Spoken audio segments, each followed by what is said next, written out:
नमस्ते, दी ललन टॉप पर मैं सोनाली। कोरोनिल बाबा रामदेव की पतंजलि आयुर्वेद का एक प्रोडक्ट है। पहले इसे कोरोना की दवा के तौर पर पेश किया गया, विवाद हुआ तो इम्यूनिटी बूस्टर बताया गया। इसे इस साल फिर से रिलॉन्च किया गया। अब हरियाणा सरकार ने 1 लाख कोरोना मरीजों को कोरोनिल की किट बांटने का ऐलान किया है। इसे लेकर सोशल मीडिया पर लोगों ने तीखे सवाल उठाए। हरियाणा की बीजेपी सरकार का यह फैसला ऐसे समय सामने आया है जब एलोपैथी को लेकर दिए गए बयानों को लेकर डॉक्टर्स ने बाबा रामदेव के खिलाफ मोर्चा खोला हुआ है। हरियाणा के स्वास्थ्य मंत्री अनिल विज ने सोमवार को बताया कि पतंजलि आयुर्वेद की 1 लाख कोरोनिल किट कोरोना मरीजों में बांटी जाएगी। इसका कोई पैसा नहीं लिया जाएगा।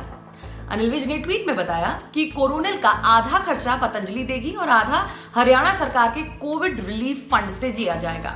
इस किट में कोरोनिल टैबलेट, स्वसारीवटी और अणु तेल होगा। अनिल विज के ट्वीट को रामदेव ने ट्वीट किया है और रीट्वीट करने के साथ कहा कि हरियाणा सरकार की तरह केंद्र और बाकी राज्य सरकारों को भी कोरोना मुक्ति की ऐसी पहल के लिए आगे आना चाहिए। पतंजलि ने पिछले साल 23 जून को कोरोनिल दवा बाजार में उतारी थी। उस समय कोविड-19 महामारी की पहली लहर चरम पर थी। उस वक्त इसे कोरोना की दवाई के रूप में प्रचारित किया गया, लेकिन इस पर विवाद हो गया। सवाल उठाए गए कि इस बात का क्या सबूत है कि यह दवा कोरोना मरीजों को ठीक कर देती है। विवाद इतना बड़ा कि पतंजलि को अपना दावा वापस लेना पड़ा।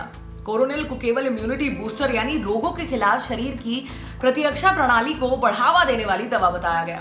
2021 की शुरुआत में एक बार फिर इसे रिलॉन्च किया। इस मौके पर केंद्रीय मंत्री हर्षवर्धन और नितिन गडकरी भी बाबा रामदेव के साथ मंच पर मौजूद थे। इस बार कोरोनिल के साथ रिसर्च पेपर भी जारी किए। इनमें बताया गया कि यह दवा कैसे बनाई गई और कैसे इसका क्लिनिकल ट्रायल किया है। लेकिन इस बार भी विवाद हो गया। देश के डॉक्टरों के सबसे बड़े संगठन इंडियन मेडिकल एसोसिएशन यानी IMA ने कंपनी की दवा के प्रचार में केंद्रीय स्वास्थ्य मंत्री की मौजूदगी पर सवाल खड़े किए। उनसे जवाब मांगा।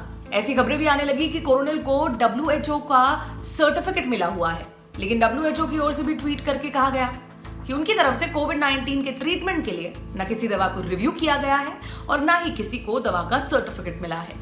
कोरोना मरीजों को मुफ्त कोरोनिल बांटने के हरियाणा सरकार के फैसले पर सोशल मीडिया पर लोग सवाल उठा रहे हैं। साहिल अरोड़ा नाम के यूजर ने सवाल पूछ लिया कि क्या ये कोरोनिल ICMR, IMA और हेल्थ मिनिस्ट्री से अप्रूव्ड है भी या नहीं। दिलीप मंडल ने अनिल विज से सवाल पूछा, आप कोरोना होने पर मेदांता अस्पताल में क्यों गए थे, कोरोनिल क्यों नहीं ले ली थी।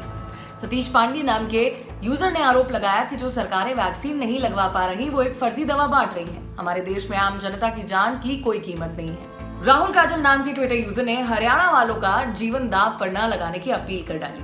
हालांकि कुछ लोग ऐसे भी हैं जिन्होंने हरियाणा सरकार के फैसले को सही बताया। ईश्वर नाम के एक यूजर ने कहा कि इम्यूनिटी बढ़ाकर ही कोरोना वायरस से बचा जा सकता है। बाबा रामदेव इन दिनों एलोपैथी और एलोपैथिक डॉक्टर्स को लेकर अपने बयानों की वजह से सवालों में है। रामदेव ने कार्यक्रम में एलोपैथी को तमाशा, बेकार और दिवालिया बता दिया था। उन्होंने कहा था, गजब का तमाशा है, एलोपैथी एक ऐसी स्टूपिड और दिवालिया साइंस है कि पहले क्लोरोक्विन फेल हुई, फिर रेमडेसिविर फेल हुई, फिर एंटीबायोटिक फेल हो गए, फिर स्टेरॉइड्स फेल हो गए, फिर प्लाज्मा थेरेपी के ऊपर भी कल बैन लग गया और बुखार के लिए जो दे रहे हैं फैबी फ्लू वह भी फेल है। जितनी भी दवाएं दे रहे हैं ये तमाशा क्या हो रहा है। मैं बहुत बड़ी बात कह रहा हूं, हो सकता है कि इस पर कुछ लोग विवाद करें। लाखों लोगों की मौत एलोपैथी की दवाखाने से हुई है। इस बार IMA ने कड़ा विरोध जताया था, रामदेव के खिलाफ कार्यवाही की मांग भी की थी। इसके बाद स्वास्थ्य मंत्री डॉक्टर हर्षवर्धन ने रामदेव को चिट्ठी लिखकर बयान वापस लेने को कहा। रामदेव ने ये कहते हुए बयान तो वापस ले लिया कि वो एक WhatsApp मैसेज पढ़कर बोल रहे थे, लेकिन इसके बाद उन्होंने एक चिट्ठी जारी की जिसमें 25 सवाल एलोपैथी को लेकर पूछे गए थे। इसके बाद रामदेव का एक पुराना वीडियो वायरल हुआ।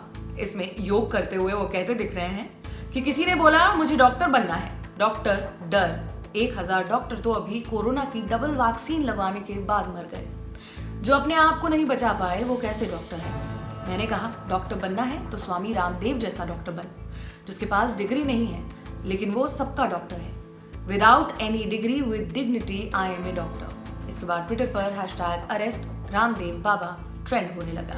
ये सब बातें इस समय की है जब हमारी health care team, frontline workers, warriors सब अपनी जान की बाजी लगाकर दूसरों की सेवा कर रहे हैं। खैर, ये खबर आपके लिए लिखी है हमारे साथी वरुण ने। मेरा नाम है सोनाली, आप देख रहे हैं दी ललन टॉप। शुक्रिया।